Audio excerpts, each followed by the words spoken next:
Coming up on Chapman News, new warnings about vaping as a California man is the 7th victim.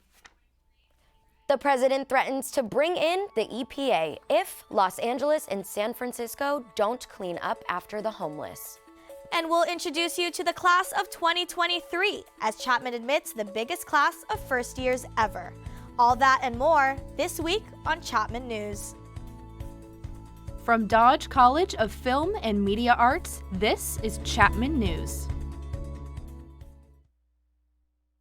I'm Gianna Gravelisi. And I'm Shannon Dominxell. Welcome back to another season of Chapman News. And welcome to all the new Chapman students, all 1,800 of you. Tiffany Yang has the vital stats on the class of 2023. With about 15,000 applicants this year, the Chapman's admission office had some tough decisions to make.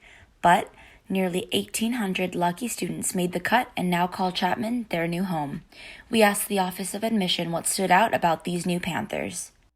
We look at their interests in terms of the university and what types of academic programs or extracurricular activities that they see themselves joining or thriving within. At the end of the day, do we think that they'll be successful here? Now, 1 month into the school year, the freshman class is doing just that, finding their place and making their mark. Honestly, the Chapman community has been so welcoming from day one. From orientation week, it's just been absolutely incredible. So already I feel like I have a family. With such a large emphasis on community, this freshman class comes from 49 states and over 80 countries around the world. But one thing cannot be overlooked. Of course, we also look at the anchor of the application, which is the academic piece. This freshman class is one of the strongest that Chapman has ever seen. The average accepted GPA of a 3.8, ACT of a 28, and SAT of 1316 proves that Chapman's first time making the national ranks is well deserved. Being in the school that I guess is nationally ranked is a really good feeling to have because I guess it feels like I made a good choice coming here. While the ranking certainly boosts Chapman's prestige, the Office of Admission isn't necessarily changing their recruitment approach. They are still committed to finding students that will thrive both socially and academically. So I would want any student, whether they're living at home and commuting or living in the dorms on campus, to really feel as though that they found a community of people that they feel like they can be supported by, be challenged by, and be excited to return each day and each year. Reporting from Orange for Chapman News, I'm Tiffany Yang. God, seeing all of these new first-year students makes me feel so old as a senior. I know, it seems like just yesterday we were freshmen. Gosh, first-year students, if you're watching this, just know it's going to fly by. And the new students aren't the only additions this year. We sent our reporters out to check out the new hotspots around campus. Facilities that foster innovation. That's what we think of when we see the Keck Center for Science and Engineering, Chapman's most ambitious structure to date after opening fall of last year. The $130 million building features over 30 labs, research and study suites, and high-tech equipment. Keck will soon be home to Chapman's latest academic addition, the Fowler School of Engineering, coming fall of 2020. Keck is now entering its second year here at Chapman, and students seem to be enjoying everything this building has to offer. But I know this isn't the only new renovation here at Chapman. Chloe, what do you have for us? Had a hot girl summer but still trying to stay fit this fall? Well, you're in luck because Chapman University is debuting a brand new fitness center. Located in the basement of the Henley Residence Hall, the 4,000 square foot facility opens this week. SGA has been working since 2016 to expand the Henley Basement Gym, formerly nothing more than a few machines in a small room, into a 4,000 square foot gym with 2 dedicated group fitness rooms that occupies all of Henley Basement, doubling the gym space on campus. With the addition of Keck and the new fitness center, could campus get any more exciting? The answer is yes. Take it away, Olivia. Here on the corner of Cypress Street and Palm Avenue now stands the K, Chapman's newest residence hall. Following the creation of Chapman Grand over in Anaheim, the K is the university's second new housing project in the past 2 years. Unlike Grand, which the university purchased, the K was built from scratch by Chapman. Its opening coincides with the first academic year that Chapman is requiring sophomores to live on campus. This policy was implemented to ease tensions with local Orange residents and increase student retention.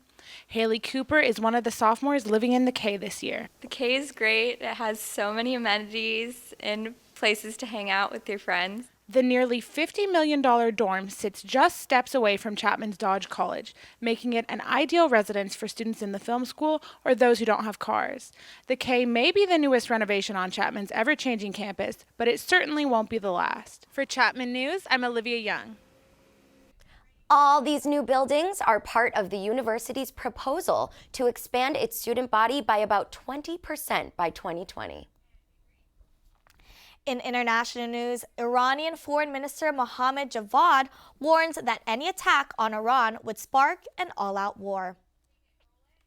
U.S. Secretary of State Mike Pompeo referred to Saturday's attacks on Saudi Arabia as an act of war. The U.S. asserts that Iran carried out the attacks, which cut Saudi oil production in half. Despite Pompeo's comments, President Trump says he wants to avoid military action and tweeted that the U.S. would increase sanctions on Iran. President Trump paid a rare visit to California this week, a state Hillary Clinton won by almost 4 million votes in 2016. We have our political producer, Grace Papish, here to tell us more. Thanks so much, guys. So welcome back, Panthers. I'm Grace Papish, and here's the latest in politics. Los Angeles residents faced both traffic and political gridlock when the president came to town this week.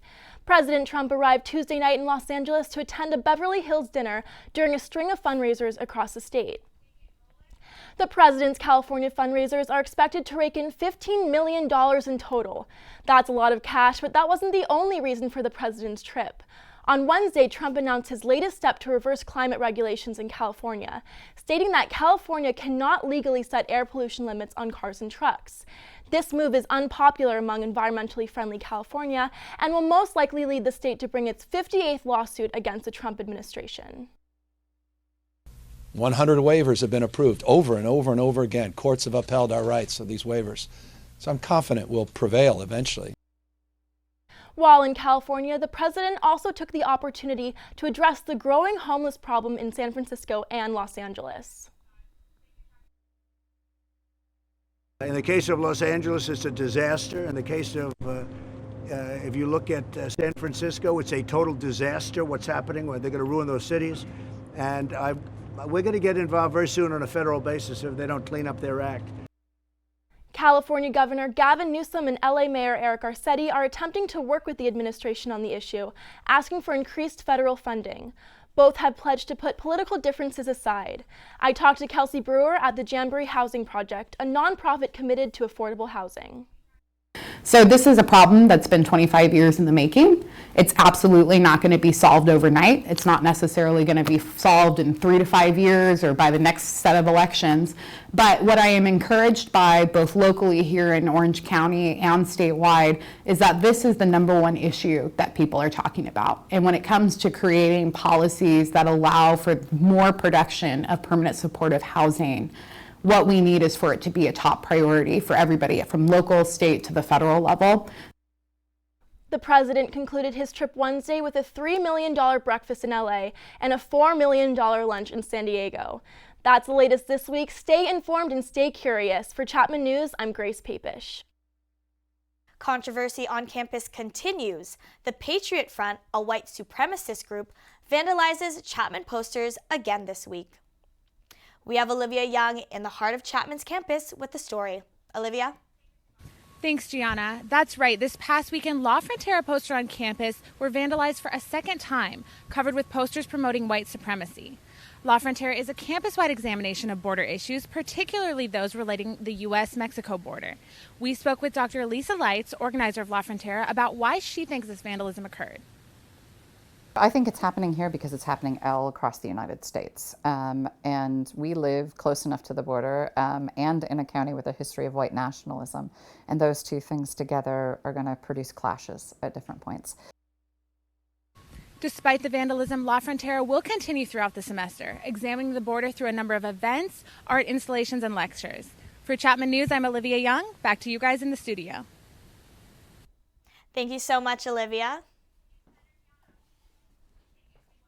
A PSA from the nonprofit Sandy Hook Promise went viral this week.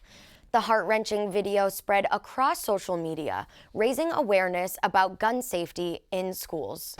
These new sneakers are just what I need for the new year. This jacket is a real must-have. The Sandy Hook Promise is led by family members of those killed in the 2012 shooting.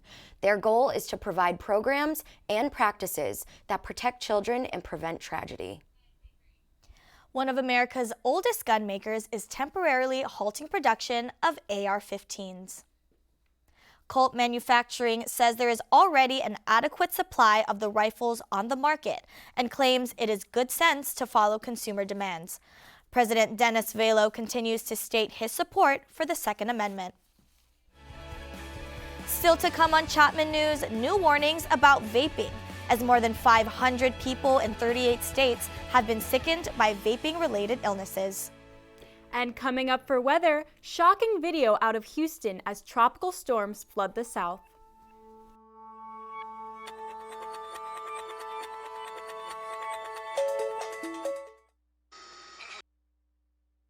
Hey guys, how are you today? Good. I'm here to talk about how with technology you can make amazing worlds. Come with me. My team and I bring the Halo world to life. Is that you? That is me. I wasn't a math genius and I knew nothing about coding. But you guys do. You guys have the power to change things. I want your job. I want you to have my job. Canadian Prime Minister Justin Trudeau's past is haunting him as a controversial picture of him in brownface resurfaces during his campaign for re-election. Time magazine published the photo from 2001 of him wearing a turban with dark makeup on his face, hands, and feet. Two more examples emerged, including a picture of him in high school wearing a wig and performing a Jamaican song in blackface. Trudeau says at the time he didn't think of it as racist, but now he takes full responsibility and is deeply sorry. In 2001, when I was a teacher out in Vancouver, I attended an end-of-year gala where the theme was Arabian Nights. And I dressed up in an Aladdin costume and put makeup on. I shouldn't have done that. I should have known better, but I didn't, and I'm really sorry. Israel's divisive parliamentary elections are almost at an end. The political future for Prime Minister Benjamin Netanyahu is in jeopardy. Netanyahu fell short of the majority, according to the near-final results yesterday. Centrist and former Army Chief Benny Gantz came in first, promising to lead a government of national unity. Netanyahu called off a scheduled visit to New York and a meetup with Trump, hinting further at his dwindling chances of becoming prime minister. Vaping has received national attention amid deaths and hundreds of cases linked to e-cigarettes. With the death toll at 7, the CDC activated its Emergency Operations Center. I have more on the vaping crisis. The sound of an e-cigarette. And the sound of the growing pressure to ban flavored vapes after 7 people in the United States died from vaping-related lung disease. The Centers for Disease Control and Prevention confirm 380 cases that were reported to them for lung illnesses connected to the use of e-cigarette products. Amid the crisis, many states are cracking down on the sale of flavored e-cigarettes, demanding products be removed online, and urging stricter age restrictions. On Monday, Governor Newsom of California signed an executive order wanting $20 million for an awareness campaign about the dangers of vaping. You don't have bubblegum flavored, mango flavored tobacco products unless you're trying to target an audience that you are losing. That's young people. Even President Trump is calling for a ban on flavored e-cigarettes, saying that although he likes the vaping alternatives to cigarettes, we need to keep young people from vaping. Experts agree that vaping has a huge impact on the younger generations. However, some people don't see e-cigarettes as the main problem. It is one-side decision because it's mainly from people coming against vaping. Because all of the death cases that happened is mainly from THC cartridge vaping, not nicotine juice vaping. It's a big difference. Vape stores like this are less than 2 miles away from Chapman's campus and Orange High School. According to a Chapman research project by Dr. Georgina Bolin, middle schoolers are more likely to try e-cigarettes if there's a vape store nearby. With concerns about youth and teen vaping on the rise and more cases being reported, will this slow young adults' consumption of e-cigarettes? We spoke to some Chapman students to see what they think. I quit vaping because I was starting to have some of my own health issues, like kind of the wet lung situation, sore throat. So it was hard to quit because obviously everyone else around me is doing it. Yeah, it does make me scared for my friends. I think that the reason why people are dying from these vapes is because some of them aren't being federally regulated, and because of that, like, it makes it unsafe for people to use. New York Governor Andrew Cuomo signed an emergency regulation on Tuesday, banning flavored e-cigarettes in the state, making it the first in the country. Michigan also announced a similar ban in September, but that action has yet to take effect. Let's take a look at stories making news around the state. Governor Gavin Newsom signed a new law Wednesday granting over 1 million workers in California new benefits. Workers in gig economy jobs, including Lyft and Uber, will now be labeled as employees, giving them protections like minimum wage, paid sick days, and even health insurance. The new law is expected to take effect January 1st, 2020. A small single-engine plane crashed into a strip mall in Torrance, leaving 1 dead and 1 in critical condition on Thursday morning. University of California President Janet Napolitano is stepping down from her position after 7 years of service. As the university president, she helped expand the student population at the 10 UC campuses. Climate strikes are happening all across the globe starting today. In over 139 countries, young people, environmentalists, and humanitarian groups are rallying together in response to the ongoing climate crisis. We have Jules Rector in the Weather Center to tell us more. Jules? Thanks, Shannon. 16-year-old climate activist Greta Thunberg has inspired these strikes across the world until the big day of action on September 27th.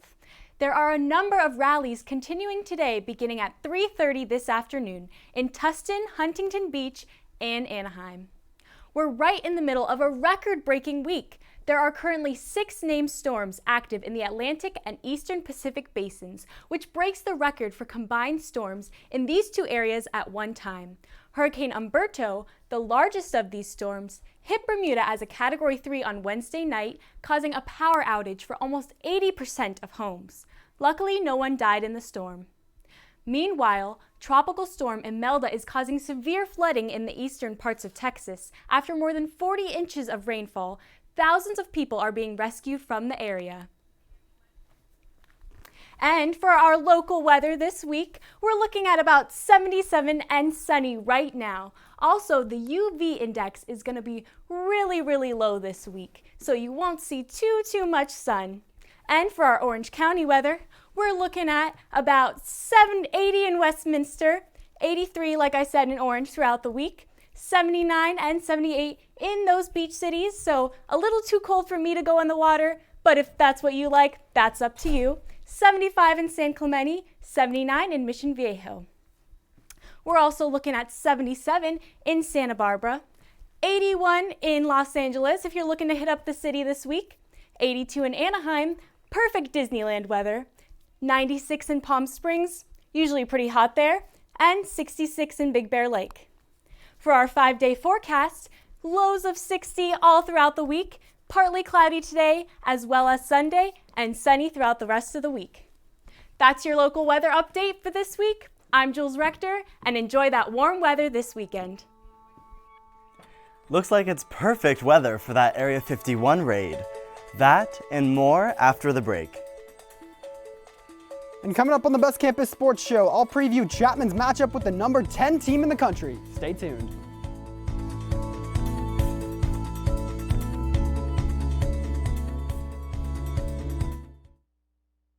I adopted Bento in 2010 from a shelter. As it turns out, we have very similar personalities. And this cat makes me make art because he's always motivating me to take pictures of him, to draw pictures of him.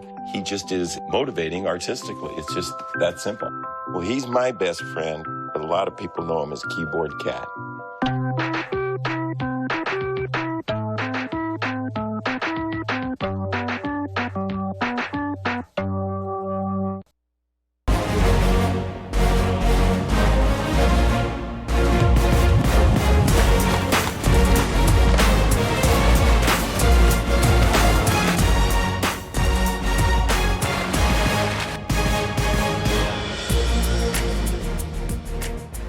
Ah, how sweet it is to finally hear that song again. What's up, everyone? I am Brad Benson, and welcome to another semester of the Best Campus Sports Show. Chapman football is off to a 1-0 start after a big season win in Oregon 2 weeks ago. The team had a bye last week, but now they return home for their first game of the season at Wilson Field, and Coach O knows how much it means to be playing at home. One of the things that our guys do well is we play well at home. We especially that first game at home, we're always looking forward to that very first game. It's going to be exciting. And our guys will come out, they'll be ready to play, and they'll be fired up. And it's going to be a great football game between two outstanding, very well-matched football teams. And that's a bold statement from Coach O. Chapman is playing Whitworth, who is ranked number 10 in the country. Chapman is 0 for their last 19 against top 25 opponents, and they haven't even won a game against a ranked team since 1994. None of the players on the team were even alive when that happened, but they're up to the challenge. Well, I know for sure with this group of guys, we're going to change that. We're going to change that this year. It's new year, 2019. We're not really looking towards the past. Obviously, with the past, we're going to learn from it. This is a new year, and it's time to get a win. We're gonna break that streak. Kickoff is tomorrow night at 7 p.m., and if you cannot attend the game, it will be streaming on the Chapman Sports Broadcast Network with Nate Kelly and Pranav Iyer on the call. Sophomore golfer Kristen Lee set a new Chapman record with the lowest two-round score in the program's four-year history. She shot a 146 to finish 2 over par and finished 5th in the California State Invitational. Here's her thoughts on her record-breaking performance. Pretty excited about that. I didn't know that I played that well to set a school record. But I'm really happy with myself and the team with our playing that day. Baseball team was honored at Angel Stadium during Chapman night. The Division III national champions were signing autographs at the Big A and even made an appearance on the field. They'll be receiving their championship rings during Chapman's homecoming football game on October 5th. Here's a look at Chapman's upcoming home games this week. Women's soccer, volleyball, and football are all back in action tomorrow at home. Then next week, women's soccer and men's water polo will be home on Wednesday. The water polo team is currently playing in a tournament at the Air Force Academy in Colorado Springs this weekend, so good luck to them. On to some national headlines for the week, the biggest being the fact that NFL starting quarterbacks cannot seem to stay on the field. Whether it's poor play, kissing USC sorority girls, or going down with injury, there will be 7 starting QBs not playing this week. But we got to see Gardner Minshew again last night, and I don't think anyone is complaining about that. Mike Trout was having surgery on his right foot today. It was announced earlier this week that Trout would miss the remainder of the season after dealing with Morton's neuroma. Trout was batting .291 to go along with 45 home runs and 104 RBIs. He was considered one of the favorites to win AL MVP. Well, Cooper Kupp knows what it's like to battle injury, but he's healthy this year and he's possibly had the play of the year earlier this week against the Saints. Goff throws, pass caught, Kupp. Room to run, still going. Cooper Kupp, what a touchdown for the Rams.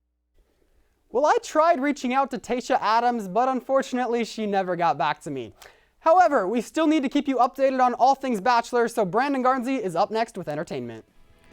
That's right, Brad. We'll give you Bachelor updates and introduce you to a TikTok star right here on campus.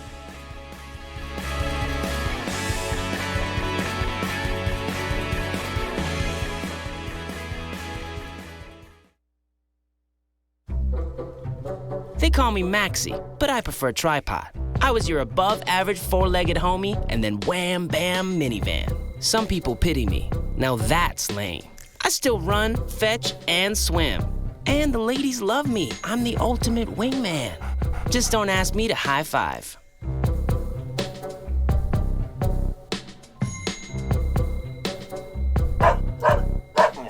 Hey, Bobo, do trees tell each other stories? I'm sorry. I'm afraid I don't know that. Hey, why don't we go find out? Listen. Can birds draw pictures? I don't have an answer for that. Dad, do stars visit their friends? Look!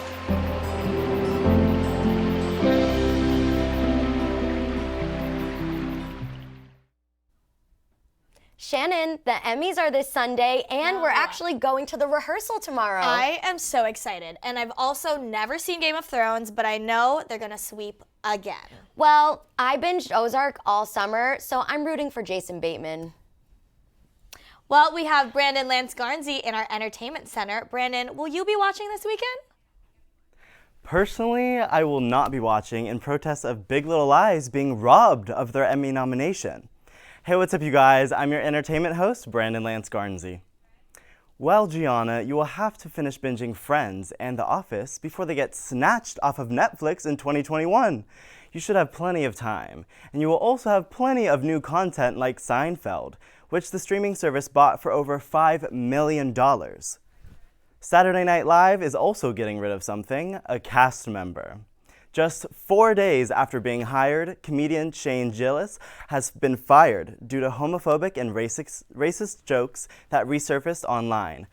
SNL stated that they were not aware of his words, calling them, quote, offensive, hurtful, and unacceptable. Gillis says he apologizes to anyone who was offended and tweets, I'm a comedian that was funny enough to get SNL. That cannot be taken away.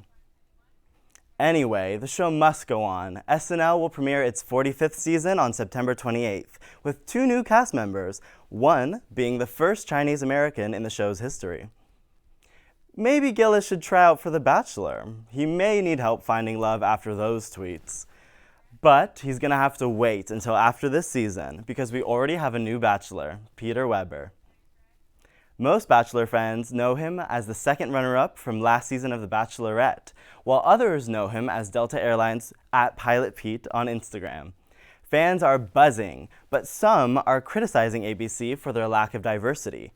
Weber has been chosen over fellow contestant Mike Johnson, who would have been the show's very first African-American Bachelor. However, the show's summer spin-off, Bachelor in Paradise, is making waves, with their very first same-sex couple proposal this week. No,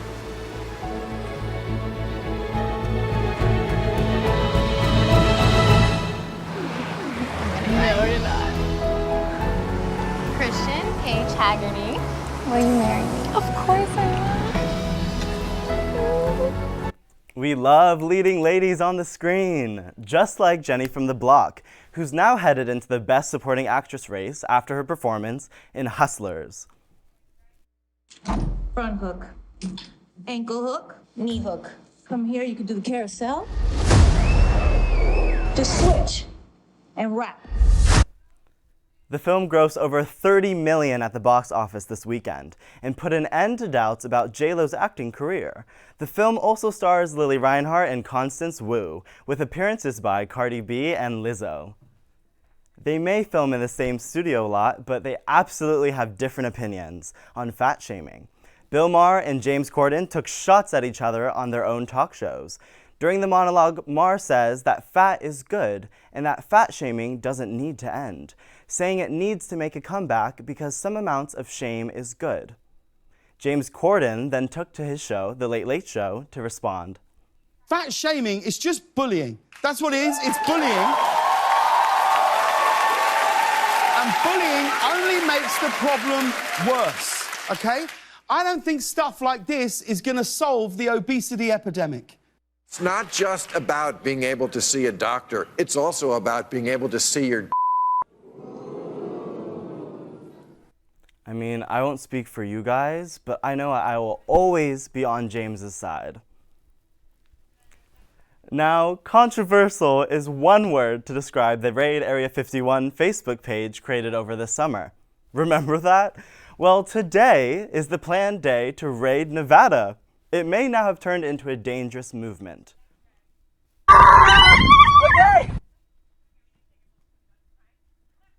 The federal government has made it very clear that trespassers of Area 51 boundaries will be taken seriously, saying the Air Force may have to intervene.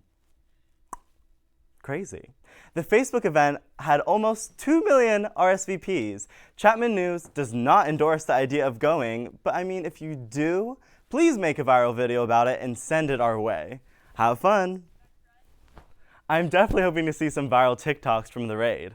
The newest app is taking over social media one scroll at a time. Let's be real, TikToks seem really like a joke at first, but now everyone is obsessed. I know I am. A TikTok star was even born right here at Chapman. Fellow entertainment producer Gianna Gravelisi met with TikToker Cooper Scott to see what it's all about. Ready? 3, 2, 1.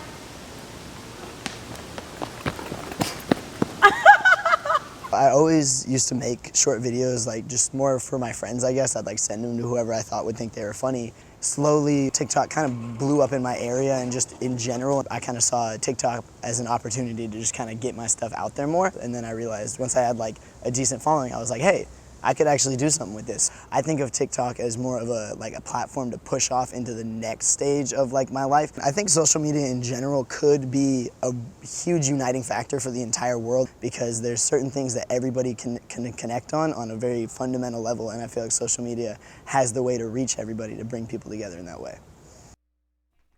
Listen, it's been real, you guys, but you know what I wish really wasn't real?